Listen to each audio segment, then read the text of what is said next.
significant years. Heritage Foundation was founded, Conservative Caucus, other groups, and I believe that we've seen just an incredible explosion of additional magazines, additional newsletters, additional books, the success of Regnery Publishing, and the number of their books on the bestseller list. I was listening to Mark Levin the other night. He says he has sold 850,000 copies of his book. That is amazing. And he's at the top of the New York Times bestseller list almost each week. And his book has a terrific message to it. And he's it's a substantive book. And he's a terrific man. And so anyway, things have changed, and that, in my view, creates not just a bigger responsibility, but a bigger opportunity for Steve Forbes. And I have to say that I've listened to you over the years.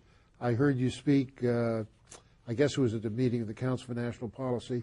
Your speech was phenomenal. I think you dropped a note, I dropped you a note about it.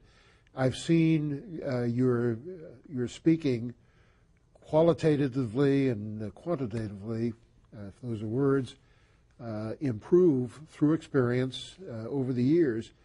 And so I wouldn't write your future off just yet. Anyway, we'll have a couple of minutes after this message.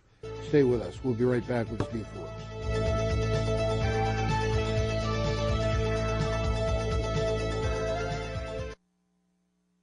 Hi, I'm United States Representative Thaddeus McCotter from Michigan's 11th Congressional District.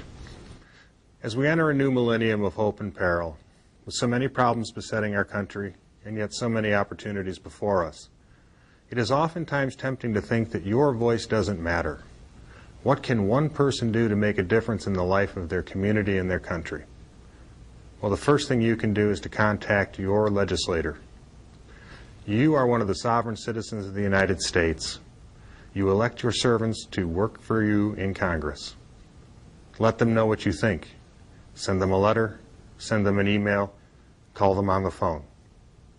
Your voice matters, because if you don't raise your voice in the interest of our free republic, who will? Here's how you can become a citizen lobbyist and influence how your representatives vote.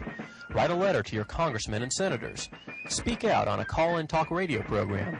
Write a letter to the editor of your local newspaper, and call the Conservative Caucus for more information at 703-938-9626. Welcome back. I'm Howard Phillips. We've had as our guest Steve Forbes, editor-in-chief of Forbes Media, a man who has accomplished much in his still young life, and ran twice for the presidency, did extremely well against difficult odds. Steve, we've got a couple of minutes left, and I'd appreciate your comments on anything that is of interest to you. I'd like your comments on cap and trade, for example. We've already talked a little bit about socialized medicine, but whatever else you think we should focus on. Well, I think we realize this is the most left-wing president we've ever had in American history, a true believer, far more than Bill Clinton or anyone else. But it also, I think, shows the fact they have to do it by stealth, that they don't want a full debate on these issues, shows that the American people in their hearts are not with them. And the fact that we're getting grassroots reaction to some of this stuff, I think, is a heartening sign. So we have some difficult times, but I think we'll finally maybe purge what started in the 30s, get it out of our system once and for all, and truly fulfill our destiny as a nation. I certainly agree with you that Bill Clinton was less worse. It's not high praise, but he did much less damage than this fellow's doing. And Barack Obama is a committed leftist. He's very tricky. His great weakness is his unmitigated self-regard. God will humble him at some point. Well, it'll be very interesting if he gets a setback, how he reacts to it. Bill Clinton knew how to roll, put aside what you thought of the man, knew how to roll with a crisis, adjust to his circumstances, pick himself up, and march on. Will this guy That's be a... because no principal ever got in his way. Well, unlike Barack Obama, where principles do. But take Ronald Reagan. Yeah. He had a share of setbacks. Oh, yeah. Richard Nixon had a share of setbacks.